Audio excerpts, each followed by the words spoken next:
Hello, everybody. So, we've been talking a lot about how atoms are held together in molecules. We've been using something called Lewis theory, where we talk about atoms sharing electrons in what we've called a covalent bond, which is different than ionic bonds. Ionic bonds result from full electron transfer, and then the electrostatic interactions between a positively charged cation and negatively charged anion holding them together. In this covalent bond, the two electrons are shared by the atoms in what we call a chemical bond. Now, Lewis theory is fairly simple, and it's predicated on the assumption that atoms like to try and get 8 electrons around them so that they can take on or simulate the electronic configuration of the noble gases. So there's two advanced theories that have been kind of competing, but they actually, as long as we get sophisticated enough, they give us the same answers. They come up with the same things. One is known as molecular orbital theory. In molecular orbital theory, electrons need not be associated with individual atoms. The electrons can exist in these things we call molecular orbitals, which encompass the whole molecule. In valence bond theory, electrons are shared much like we think about with Lewis theory. They're shared in what we call bonds or bonding orbitals that are between two atoms. So when we have a chemical bond, here we see the carbon-carbon bond, it's the result of atomic orbitals that are overlapping so that these electrons can be shared. So we're going to talk a little bit more about, in particular, valence bond theory. This came about because of a lot of the failures of Lewis theory. Although it worked very well, it still did have a number of failures, which we're not going to get into right now. But let's go right into talking about some valence bond theory. And we're going to talk about atomic orbital overlap, which results in covalent bonds. And we're going to talk today specifically about sigma and pi bonds. Now, these theories were developed by London and Heitler, were the first ones to talk about a covalent bond in any real quantum chemical sense or quantum mechanical sense when they described the bonding that occurs in the hydrogen molecule. Linus Pauling then extended their thoughts on how the bonding exists in the hydrogen molecule to other molecules. So let's get right into that.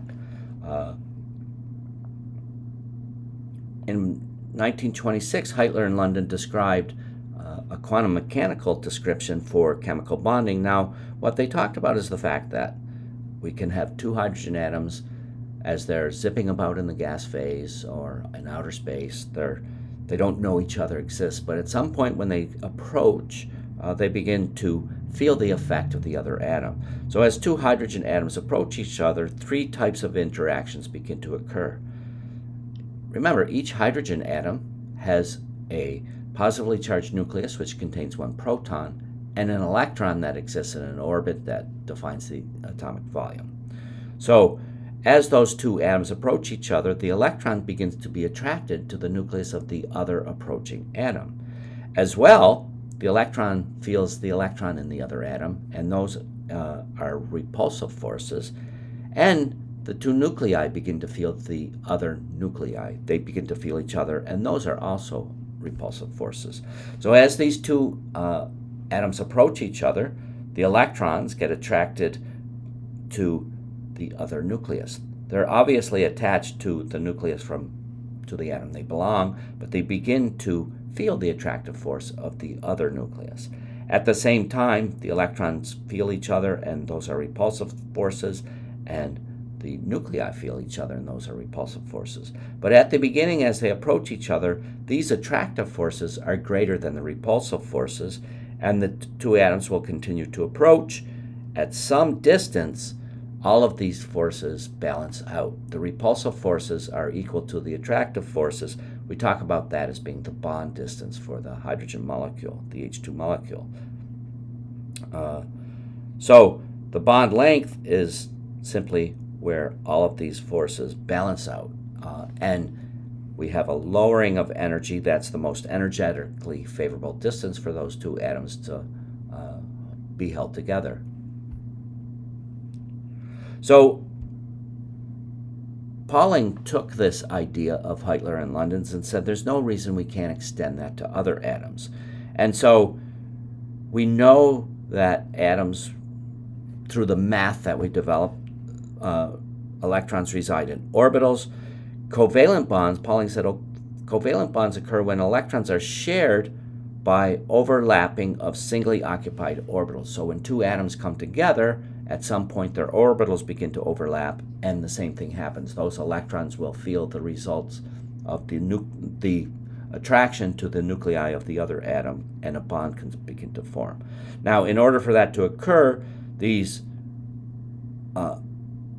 electrons in these overlapping orbitals must have opposite spins, okay? And as well, there must be atoms that have singly occupied electrons so that they can then be shared in a covalent bond. So the number of bonds formed by an atom is determined by the number of unpaired electrons in that atom.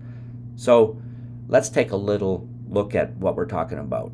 Orbitals and covalent bonding, we've already said, when the orbitals overlap, they can share a pair of electrons. The electrons must be paired, but that explains the bonding in the H2 molecule. It also explains the bonding in an HF molecule. We could imagine that our electron in the 1s orbital of hydrogen will be shared when the 1s orbital of hydrogen overlaps with the 2p orbital, which contains the singly occupied electron in fluorine, and they can then be shared, and we get this covalent bond. It also explains the bonding in the F2 molecule. When two fluorine atoms approach, at some point they can have their singly occupied p orbitals overlap, and they can now share those electrons.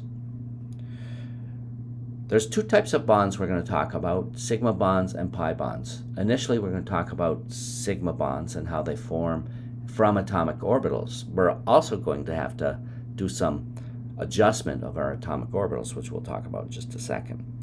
So initial valence bond theory clearly described what we now call sigma bonds. Sigma bonds occur when two orbitals overlap and we get the sharing of electron. There's no node in the bonding axis. If we take a look at the axis between these two bonds, we see that there's no change in sign across there. There's no actual node in here. Now, it looks like there's a node here, but there's no node between the two nuclei, and there's no node that contains this axis. This will be a little bit clearer in a second when we take a look at a pi bond. But we can form sigma bonds by the overlap of a pair of s orbitals. An s orbital can overlap with a p orbital to form what we talk about as a sigma bond. Now I want to talk a little bit about this. We're calling it a sigma bond. What's actually happening is these two orbitals are combining to form two new orbitals. One of them is a bonding orbital. It's a sigma orbital, and the electrons can then reside in that just like they could in an atomic orbital. And if we have two electrons in there, we get a bonding interaction because they're paired, and they both interact with the two nuclei that are being held together by this sigma bond. We can also form sigma bonds by the overlap of two p orbitals in an end-on fashion. Notice as well that when these orbitals overlap, they have to overlap in such a way as they overlap with the same phase. That's because we need this constructive overlap of the wave functions. Pi bonds are a little bit different in that we can combine our p orbitals in a different orientation. Here we have two orbitals that are combining end-on. We can also combine our orbitals side-on. Again, the phases for those two wave functions have to overlap in a constructive fashion to form a bonding interaction. And when this happens, when we get two p orbitals overlap side-on, we form a pi bond. Pi bond simply is a new pi orbital where two electrons reside. And we see now that we do have a node right in the bonding axis. The bonding axis, where the bonding axis exists, there's no actual electron density there. There's a node right there. Here's our nuclei, and the new orbital, the pi orbital, overlaps both of those nuclei and holds the two nuclei together. So here we're just taking a side-on look, and this is a look from above when we get the overlap of these two p orbitals.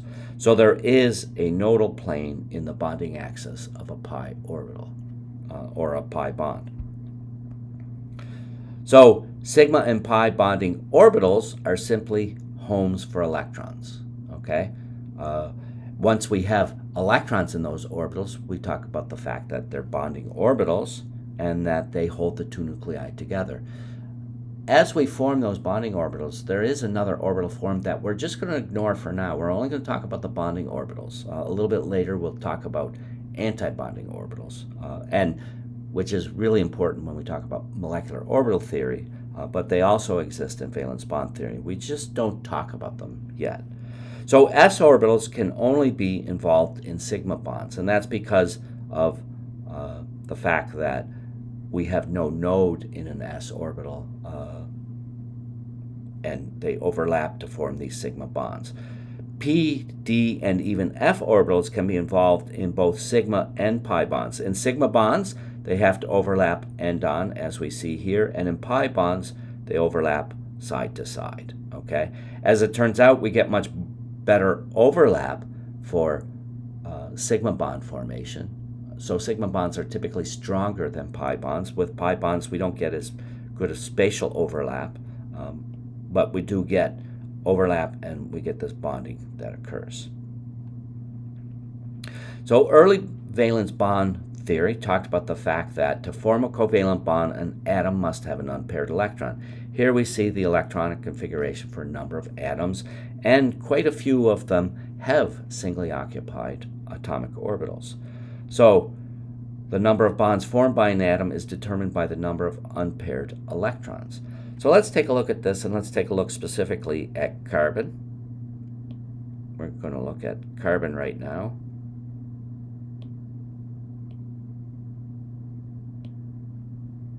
And here we see carbon right here. So carbon has an electronic configuration which has two unpaired electrons in p orbitals. So we might expect that carbon could overlap with two hydrogen atoms to form carbon-hydrogen bonds with these two p orbitals. The bond angle we would expect, because of the angle of the p orbitals, to be at 90 degrees. Overlap of, for instance, a px and a py, overlapping each with the s orbital from a hydrogen atom. But what we find experimentally is that that carbon will form 4 bonds.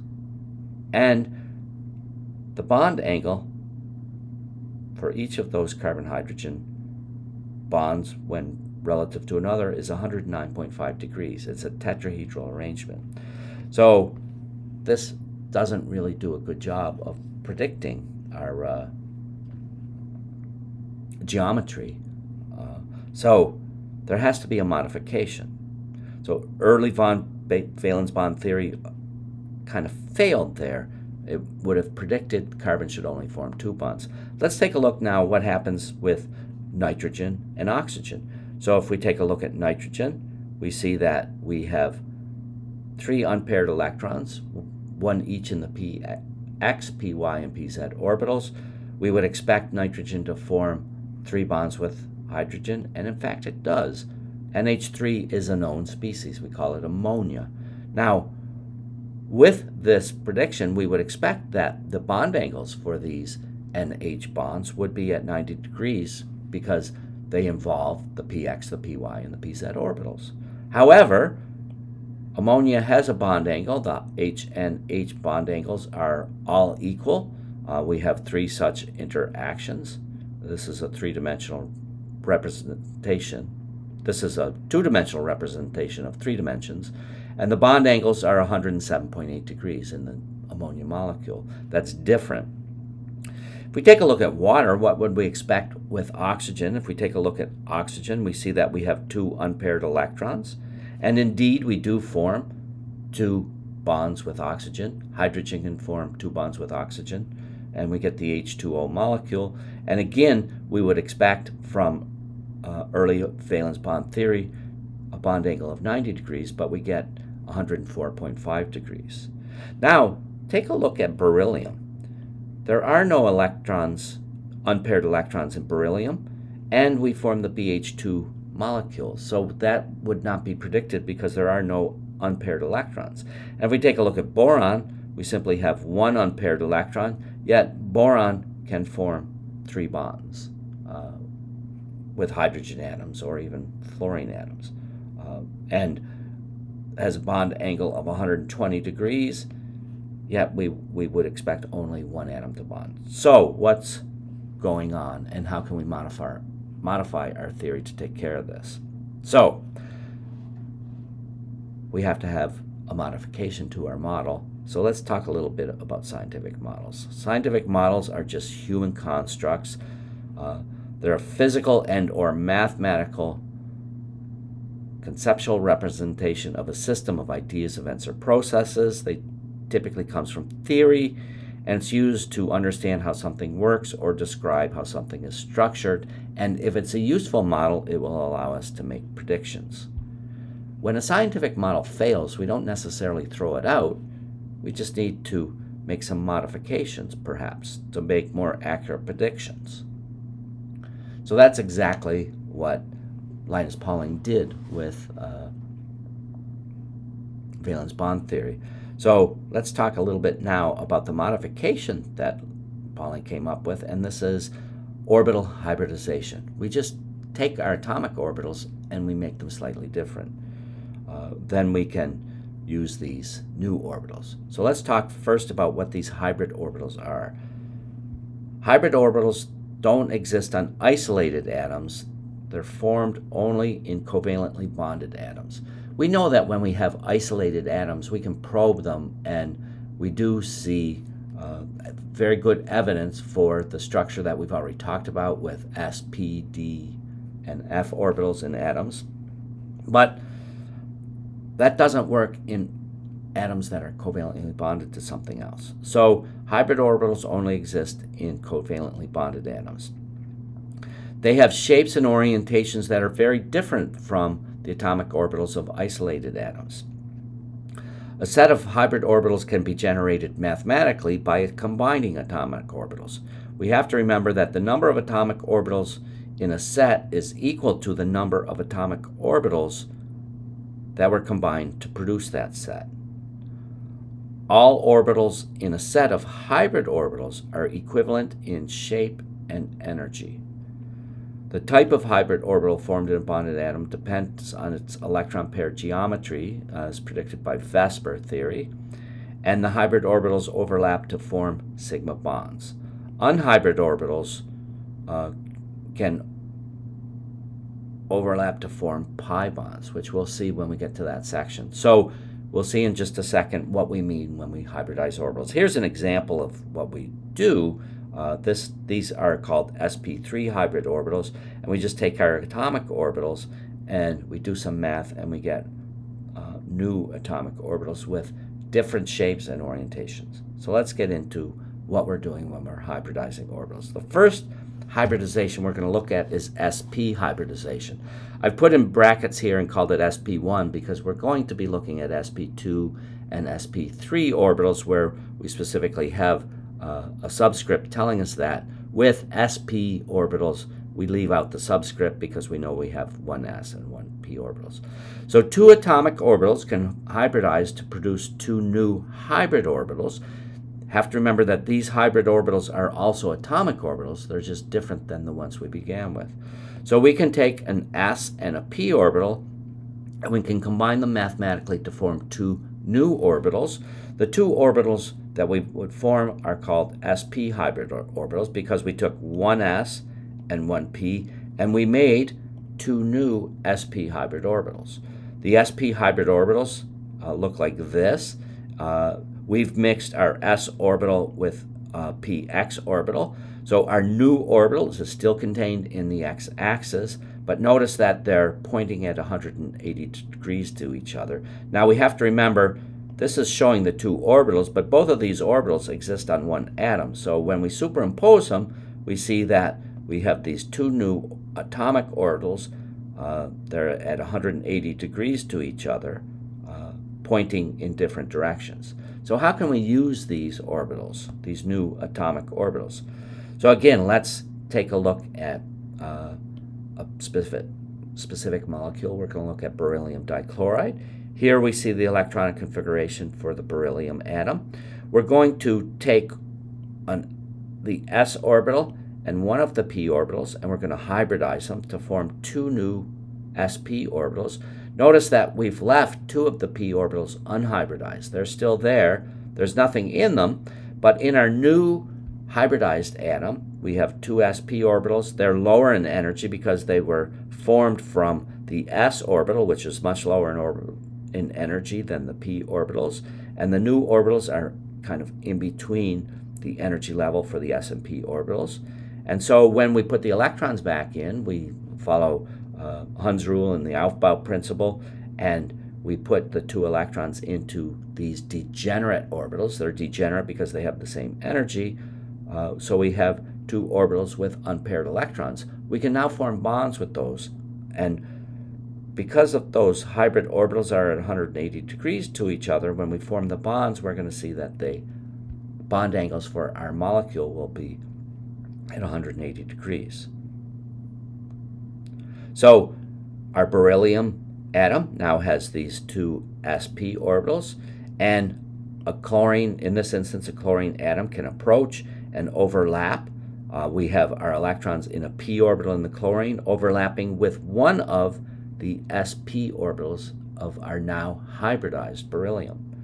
On the other side, another chlorine atom can approach and form a bond on the other side. So we now have two chlorine beryllium bonds, and they're at 180 degrees to each other. So this is a linear molecule.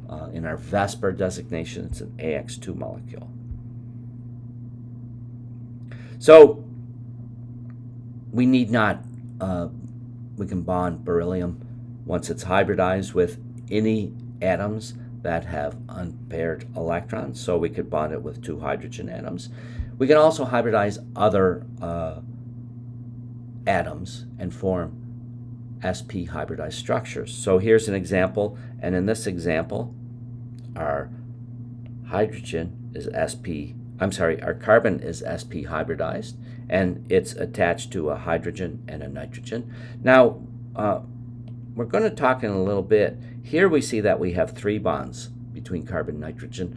Only one of those bonds is a sigma bond and is due to overlap of an sp orbital with some orbital from nitrogen. But let's talk about this side over here. Here we have an sp orbital overlapping with the s orbital from hydrogen to form a carbon-hydrogen bond. So we have an sp overlapping with an s orbital. Now in this particular structure, both of these carbon atoms are sp hybridized. Again, we do have three carbon-carbon bonds. It's a triple bond. Only one of those bonds is due to overlap of the sp orbitals. The sp orbitals we could think of as overlapping. I'm going to draw it over here. So this carbon has an sp orbital, and it's overlapping with the sp orbital from the other carbon atom. I've formed pretty poor overlap there, but we have a pair of electrons in that new sigma orbital, so we call it a sigma bond. There are two other bonds between the carbons. Those are pi bonds, and we'll talk about those a little later and how they form. As you may be guessing, they use those unhybridized p orbitals to form those pi bonds. So here we see another instance where we have an sp hybridized carbon. In this instance, that carbon has two bonds that are result of both of the sp hybridized orbitals on that carbon. One is overlapping with orbitals on the oxygen, probably p orbitals, and another is overlapping with this carbon over here. And we'll talk about the hybridization of this carbon in just a second. It's not sp hybridized, it's actually sp2 hybridized. So we'll talk about sp2 next. So our sigma bond, our carbon-carbon bond, is the result, one of them is the result of an sp2 orbital on carbon overlapping with the sp orbital on our sp hybridized carbon. Notice now that this carbon atom has carbon-hydrogen bonds as well. So let's talk about sp2 hybridization. So in sp2 hybridization, we're going to take two p orbitals and an s orbital, and mathematically we're going to mix them together and we're going to form three new orbitals, and we call these three new orbitals sp2 hybridized orbitals. So those sp2 hybridized orbitals, they look much like the sp hybridized orbitals, but they're pointing in different directions. Now, when we superimpose these new orbitals, this is actually a mistake. We don't have two orbitals in the x direction. We actually have an orbital. Our three orbitals are at 120 degrees to each other. As we see here, this is a superposition of the three sp2 hybridized orbitals. We ignore the tiny lobe just because it gets a little bit complicated. So we have these three new orbitals, and they're pointing in different directions, and they're all in the same plane. So let's take a look what happens. So let's consider BH3.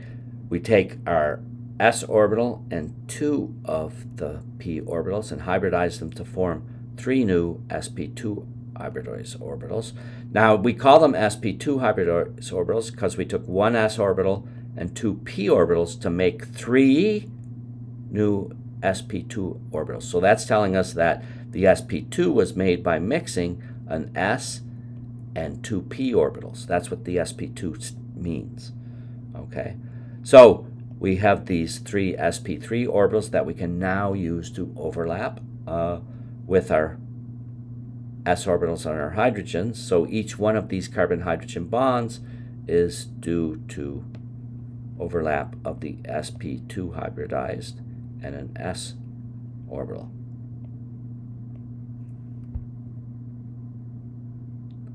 So let's take a look at what we would get if we had boron trifluoride. Okay, and boron trifluoride,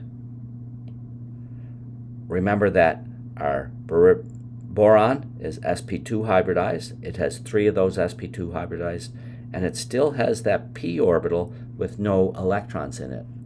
That's not needed in any of the bonding. We get overlap between an sp2 orbital and a 2p orbital in fluorine to form our sigma bond. So we form three sigma bonds in this instance. And we have an AX3 system that's trigonal planar. Now when we take a look at sp2 hybridization,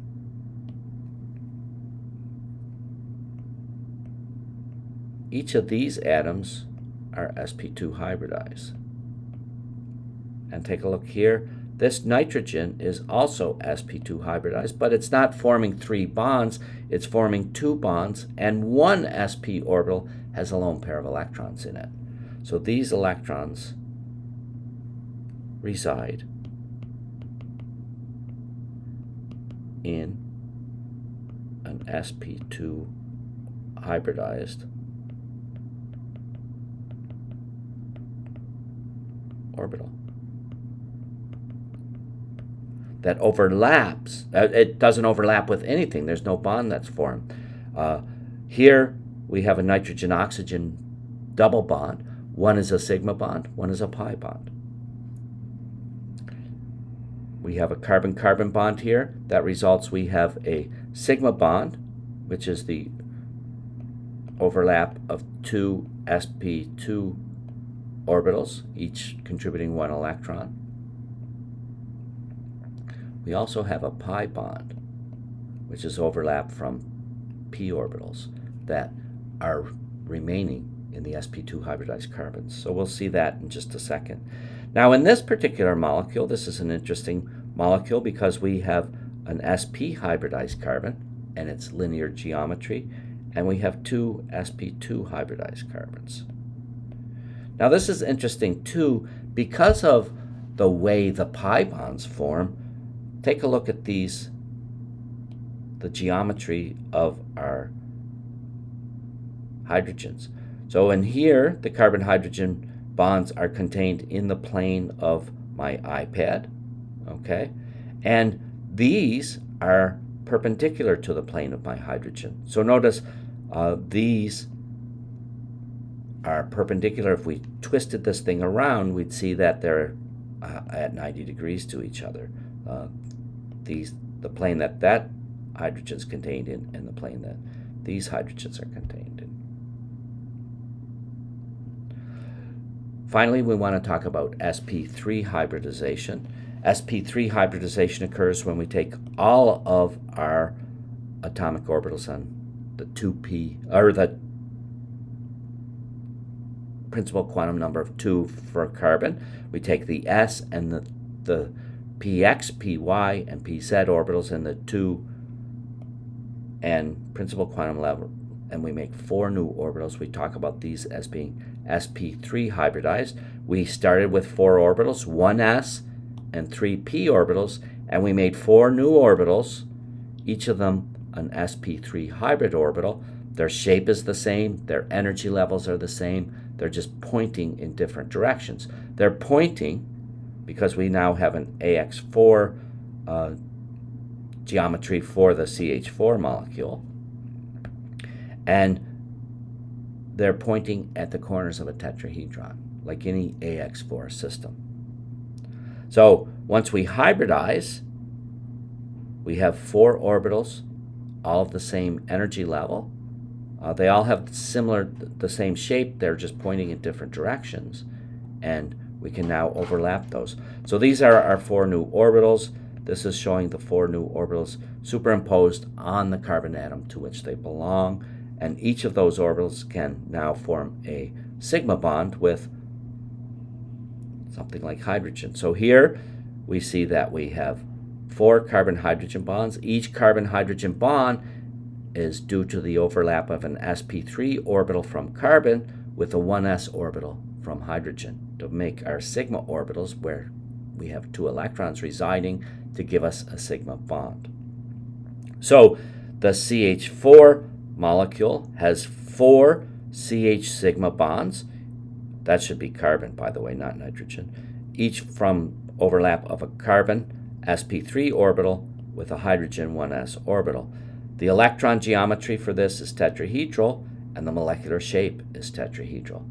Now we don't need to have 4 bonds with an sp3 hybridized system. Let's take a look at what happens when we use nitrogen and hybridize it to form sigma bonds in nitrogen. So we take our atomic orbitals and we hybridize them to make 3 new hybrid orbitals, and if we put our electrons back in, we see that one of our orbitals has an electron pair in it, and we have 3 orbitals that are available to form bonds because they only have a single electron in them. We can overlap each of those orbitals with a hydrogen atom so that we get a 1s orbital from hydrogen overlapping with a sp3 hybridized nitrogen to form our NH sigma bonds. Because we have one of our sp3 orbitals that contains just a pair of electrons, we now have the AX3E geometry. So our electron geometry is still tetrahedral, but the molecular shape is trigonal pyramidal, just like we would predict with VSEPR.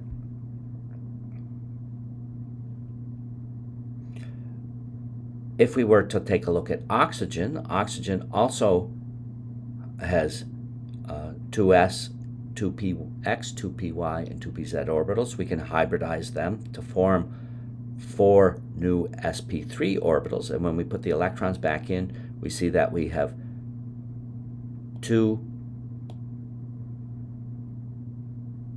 sp3 orbitals that have pairs of electrons in it, and we have 2 sp3 orbitals that have single electrons in it. Those orbitals can now overlap with the orbitals from another atom, like hydrogen, and we can get 2 OH bonds, each from overlap of an sp3 hybridized orbital in oxygen and a one s orbital from hydrogen to form our oxygen-hydrogen sigma bonds. The electron geometry is still tetrahedral, but now our molecular shape, because we have an AX2E2 system, is bent. And here we see the bent structure for the water molecule. So let's take a look at what happens with a little bit more complex molecule. Still a fairly simple molecule. This is just C2H6. There's only one structure we can draw, and it happens to be ethane, where we have a carbon-carbon bond, and each carbon has 3 hydrogens contained on it. So each of our carbon atoms is tetrahedral in its geometry and its electron geometry. Our carbon-hydrogen bonds are formed by the overlap of an sp3 orbital on carbon and a 1s orbital on hydrogen. Our carbon-carbon bond is formed by the overlap of an sp3 orbital from each of the carbon atoms with a single electron in them, and we have the formation of that carbon-carbon bond. So I just want to talk a little bit about the energetics of this hybridization. This is just a little bit of a thought experiment. So when we have sp hybridized orbitals, the energy level is exactly in between the energy level of the 2s and the 3p orbitals. And it's a little bit lower in energy than an sp2, because now for our sp2 orbitals, we're taking 2 orbitals that are higher in energy and only 1 that is lower in energy. So the energy level for the sp2 is slightly higher than the energy level for the sp orbitals. And again, for the sp3, they're going to be a little bit higher still in terms of the energy of those hybrid orbitals. Here we see the geometry for each of the hybridizations. So when we have sp3 hybridized orbitals, the orbitals are going to be pointing at the corners of a tetrahedron. When we have sp2 hybridized orbitals, the orbital geometry is going to be pointing at the corners of an equilateral triangle so that they're at 120 degrees to each other. And when we have sp, they're both pointing away from each other, and our bond angle's 180 degrees.